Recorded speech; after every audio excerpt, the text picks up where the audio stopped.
What's up, guys? Eldraine has just been released, and we're testing out some of the new cards. Specifically today, taking a look at Red Deck wins with its new powerhouse, Torbran. So, hope you guys enjoy this. Alright, so we're queued up for our first game here. Well, quick match. Versus Hanaotome. Hanaotome? Alright. We are going to be on the draw, which is not usually optimal when I'm playing Red Deck. I always like to be jamming from the play, but that's alright. The hand looks good. We've got Scorch Spitter to open, and then we kind of curve up into Torbran at the end, and it should be nice. Okay, so with the fairy, I'm going to change my game plan here a little bit. Shocking that. Normally when I see a fairy, it means we're going to be playing some sort of like a blue-white, really little, going really wide, weenie-style deck. So you got the Healer's Hawk there. We're going to get rid of the Healer's Hawk, especially because our opponent shocked to play it. Okay, Sailor comes down. Let's see how many more little guys they create. So the Executioner could be dangerous for us because it could exile something we care about.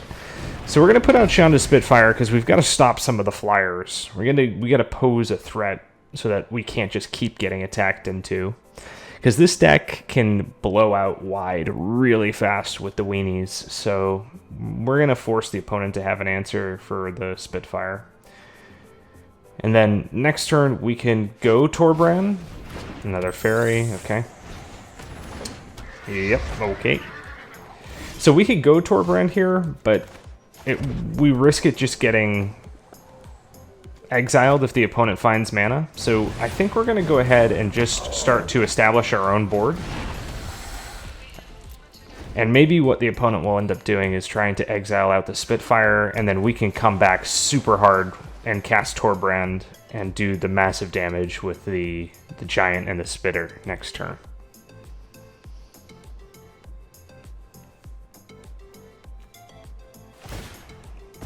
Yep, goes for it. So we're probably going to get hit quite a bit here, which is fine. A mana would have been really awesome, because then we could have played this and the champion, but for now, we'll just go with the Torbran and start swinging. And as you can see, massive damage. So like even the Spitter's 1 damage on its triggered ability goes up to 3 based on Torbran. So massively strong. And that's probably not the right way to play that. Our opponent attacks in. Well, that's alright. We will... Opponent scoops. Guess they knew that that was probably done. So, a very, very quick and fast turn of events there. Let's go ahead and queue up another one, see if we can find a slightly more competitive deck from our opponent. Alright, so here we are queued up for our next game. Yeah, that blue-white weenie flyer, it's okay. I've played against it a few times in the last day or two. Lost to it a few times. It basically goes really wide with a bunch of small little creatures and just tries to keep pinging you down. So if you can stop some of the first attacks and turn it around and establish your board, it's usually fine. Let's see if our opponent, Tarao, has anything better for us. So the only thing that would make this better is if we were on the play. And this hand was ridiculous. Champion into Steamkin into Spitfire into Torbran. I don't know how our opponent actually beats this unless they have interaction and removal to stop some of this damage, because this is going to be ridiculous. Alright, Goose. Let's go ahead and throw out our champion, start establishing our board. Not super awesome because we can't attack with it, but that's alright. Opponent shocks for Oko. No, Witch's Oven. And an Emery. Okay, what did they hit with this? Ooh, I see the Troll King up there. Alright, we just drew Shock. They still are 2 foods away. They don't have any other artifacts, so I think we can hold the shock back. We don't need to hit the Emery with it. Let's play Steamkin. Establish our board a little bit more. No attacks.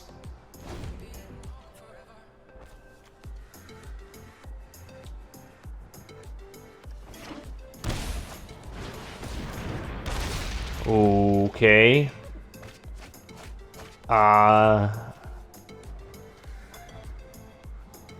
So our opponent's gonna, I guess, get back another Witch's Oven, but if they sack the wall to Witch's Oven, they're gonna get Troll King.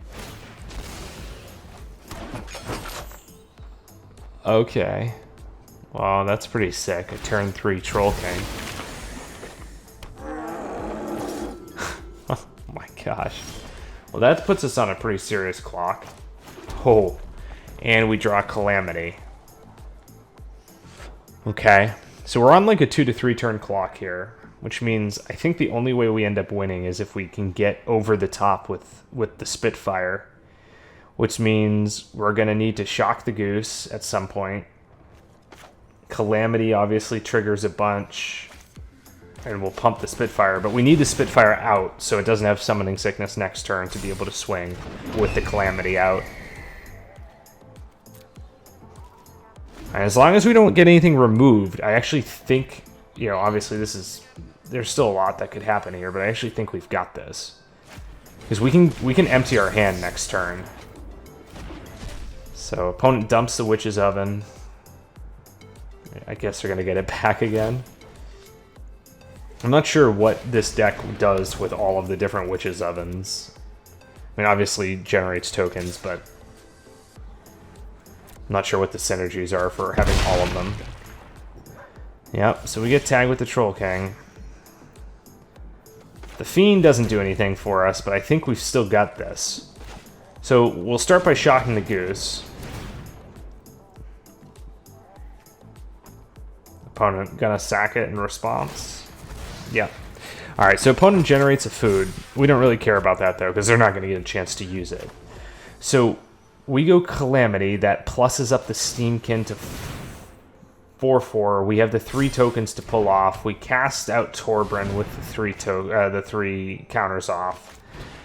And then that generates us 1/2 activations of Calamity for 6 damage.